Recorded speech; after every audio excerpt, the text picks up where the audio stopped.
Our country's not perfect, but at least in an aspirational sense, our country tried to be founded on the idea of minority rights with majority rule. The Missouri Constitution retains the right for the people to use the initiative petition process. Anyone can file a prospective change in constitution or law with the Secretary of State's office. First of all, people need to come together and write the initiative. Once that's written, it gets submitted to the Secretary of State's office. We will go ahead and we will send a copy of your prospective change off to the state auditor's office. The state auditor will work on what's called the fiscal note, and that's to inform the people of the state how would that affect the finances of the state. So it's going to cost the state money, it's going to make the state money, it's going to cost counties money, it's going to make them money, exactly what that is. While the state auditor is doing that, the Secretary of State's office starts going through the actual legal language of either the proposed statutory change or constitutional change. We outline all the changes it would make because we have 100 words in which to concisely, completely, and clearly explain to anyone what that change would do.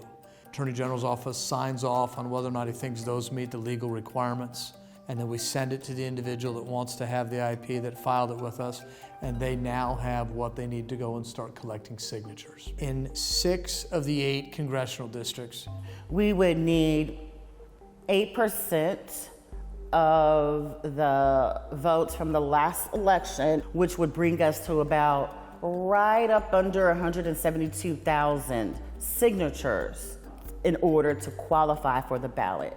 Smart campaigners will definitely go for way more than that because we know some of them might get tossed out, somebody might not sign it correctly. We then digitally send those signatures to the 116 election authorities across the state, checking to make sure that the individuals are registered voters, that the signatures match.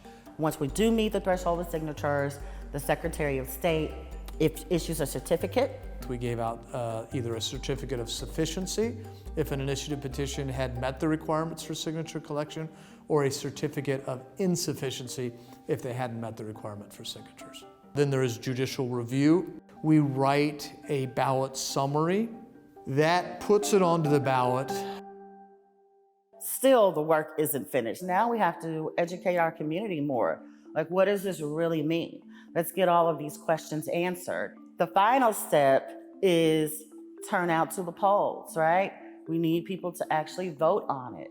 The initiative process began to become popular again in terms of being used widely in the 1970s. Conservatives discovered that they could get around liberal state legislatures. Over the last decade and a half, when conservatives have enjoyed greater strength at the state legislative level, it's liberals who have now rediscovered the utility. Increasingly over the last 10 years, voters have sought to go around the legislature to enact policy that otherwise is stalled out. Medical marijuana was a good example. So was Medicaid expansion in 2020. Medicaid expansion was something that a lot of people believed in, even, no matter what their political ideology was. States had the opportunity to expand in 2010, 2011, and Missouri decided not to. The state would have been able to get 100% reimbursement for the first decade. And so we basically missed the opportunity. Politics was getting in the way of good policy. Gathering signatures is relatively difficult. And getting people to sign up. Like, where do you want to work? Where's your expertise? Where do you want to be? Do you want to gather signatures? Do you want to be a trainer? Do you have space where we can host? We're thinking about, visuals and graphics and marketing and all those kinds of things. And we're also thinking about fundraising. So it's a lot. It's a heavy process. It's a lot of work. It is an arduous, expensive, risky proposition. The recreational marijuana proposal this year is a great example. They invested tons into signature gathering and just barely made it. And we had about 400 or 500 people collecting signatures by April on a daily basis. Number that you need is based on turnout from the last gubernatorial election, and the 2020 elections, shattered turnout records. So we ended up having to pay basically 3 times what we paid on the medical campaign to get this on the ballot. It'll take you about an hour to gather 8 to 10 signatures. And for Medicaid, we submitted 350,000. So, and it's something that has increasingly gotten under the skin of Republican lawmakers who have supermajorities in the legislature, and they're watching these ballot measures being pushed for the most part by liberal interests and voters overwhelmingly approving them. And so one of the things that they've tried to do for several years now is make it harder to either get something onto the ballot or pass something when it's on the ballot, especially when it comes to a constitutional amendment. Let me tell you a little bit about House Joint Resolution 79. It will put before the Missouri voters the question, is a simple majority to change the Constitution of our state too low a threshold? Increase the number of signatures you would need, increase the cost, increase the number of congressional districts that you have to collect signatures. There's some that want to say that the legislature has a veto over it, or increase the threshold. So maybe instead of 51%, you have to get 60%. It's motivated entirely by politics. It's a very partisan measure. You have conservative Republicans who are reacting to the fact that liberal Democrats have been successful at the ballot box over the last 10 years, forgetting that it was conservatives who used that same device to get their measures put into place. And it's worth noting, this is a constitutionally protected right, the initiative petition process. So ironically, in order to make it harder to amend the Constitution, this would have to go on the ballot and voters would get to weigh in.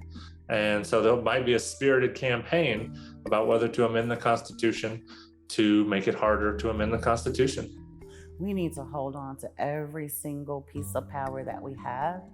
And our initiative process is it. Because the legislator could just, they have bills, they can put something on the ballot, but we have to do all this work to get something on there. About 200,000 people have been able to apply this year. I can't believe that our collective power actually made an impact, but it definitely wouldn't have been like that if we didn't put grassroots pressure on the state of Missouri. We basically have the opportunity to participate in direct democracy because every vote actually counts.